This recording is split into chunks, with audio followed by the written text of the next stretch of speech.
Oh, wait, we might have something here.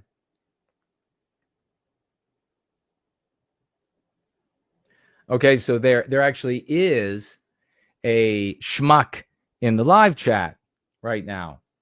And he wants to hate on Jews. He's a Jewsburg. He's anti-non-white. He wants to hate on Jews. And go right ahead. Do it someplace else. You're free to ruin your life. Hating on Jews doesn't create a people out of the white race. And the only way we are going to recapture our destiny is to become a people. You can hate on them until the end of time, or at least the end of your time, and nothing good will come of it. So be my guest. I'm not going to battle you losers anymore.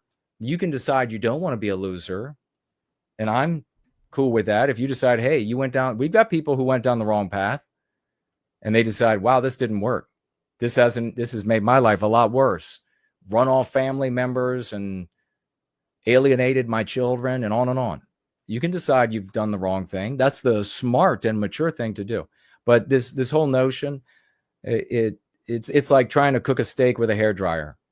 This notion of you got to talk about the problem. The problem is that we don't have a people. That's what we need to resolve. That's the problem. So slandering Jews doesn't create a people out of the white race. End of conversation. But there are like limitless numbers, it seems, of losers that will sit around and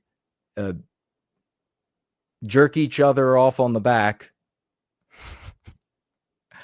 for saying base things about Jews and blacks and whatever. You can go hang out with them. I made my case. Sad to say, this Jaceberg shows up and he's like, Jason gets triggered talking about the Jews. I made my case.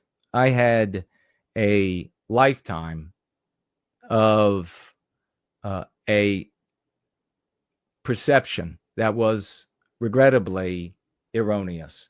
I put too much faith in people in the white sympathetic sphere. I saw them talk endlessly, negatively about non-white people, a lot about Jews and blacks. And I thought the reason they're doing that is because they don't have something better.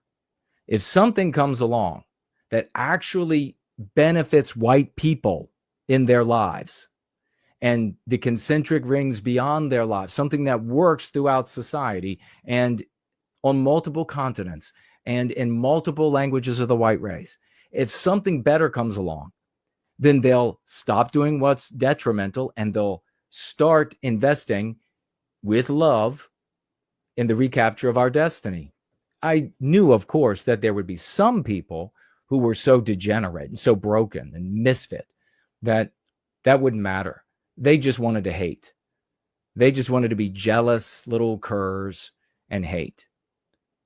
And so I thought the plan was, with this percentage of the white sympathetic sphere, we would be able to then go out to our normal white brothers and sisters and make all kind of noise about love, hope, and redemption, arguments that they are amenable to, a moral structure that we've demonstrated they're more amenable to, and that we would be bringing and building with some wonderful rapidity.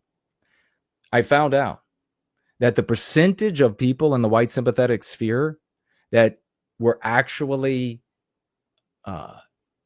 not in tune with the anti-non-white garbage, they actually wanted to help white people, that percentage was small, much smaller than I had, and maybe hope played a part, because what I was motivated by, and I figured, I hope they're motivated by the same thing.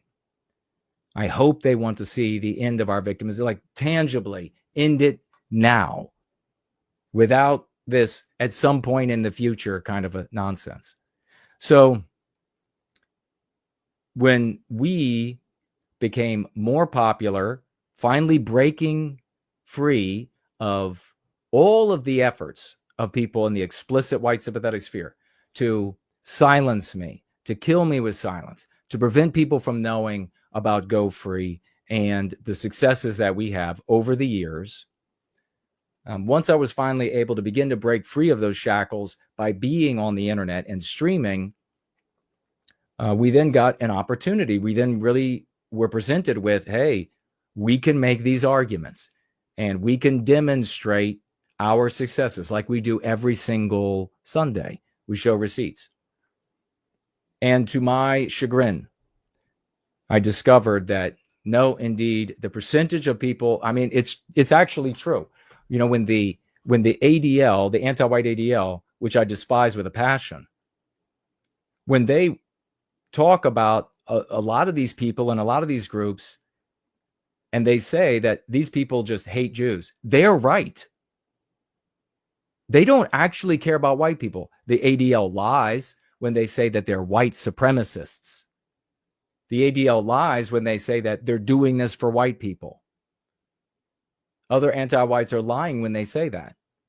But they're right when they say that they just hate blacks. They just hate Jews. They just hate, that's really all they do. That's all that's going on there. Sometimes, you know, they've got the pretext that, oh, it's good for the good of white people. Sure, when you get rid of the Jews, whatever. Good luck. So we got to make the case.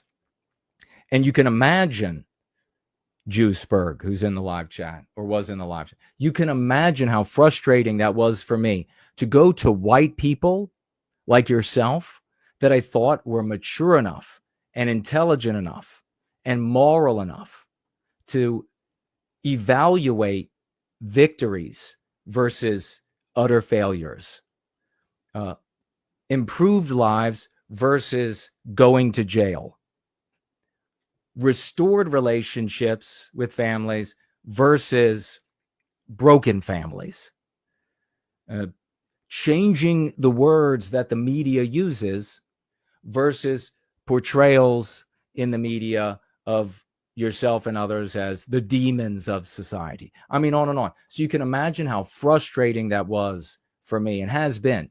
I needed you all.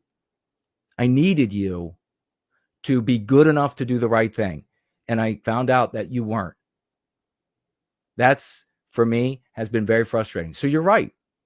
You're right. It was very frustrating and upsetting to me to learn, sadly, how degenerate so many white people in the white sympathetic sphere are, how lowly they are, how incurable they are.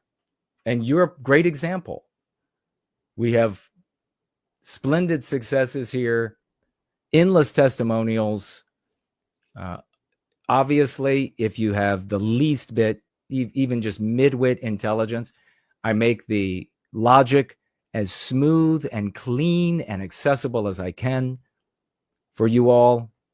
And if you're looking at all of that and you're still like, oh, I know we should talk about Joes, then just go. Just go. I was wrong about you. And I'm sorry. I shouldn't have attempted to help you when you couldn't be helped. You know, at some point, folks, that's the reality in our lives. And we come upon people, we want to help them. You probably have known people who were drug addicts or alcoholics or abused themselves in various ways, making a lot of bad decisions. And you step in there and you're like, hey, man, or whatever it is, I can't watch you doing this anymore. You got to hear some, and then maybe you help them out in various ways. You pick them up. Maybe they're drunk again. You give them a little bit of money or something. But finally, you realize if they're not going to make the right decisions, you just got to cut them loose.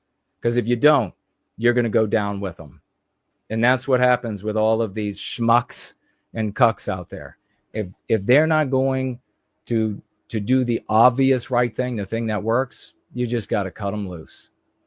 There are a lot of people in this world that need help and are deserving and will step up. A lot of good people. Don't waste your time on the losers. We don't have the time to waste.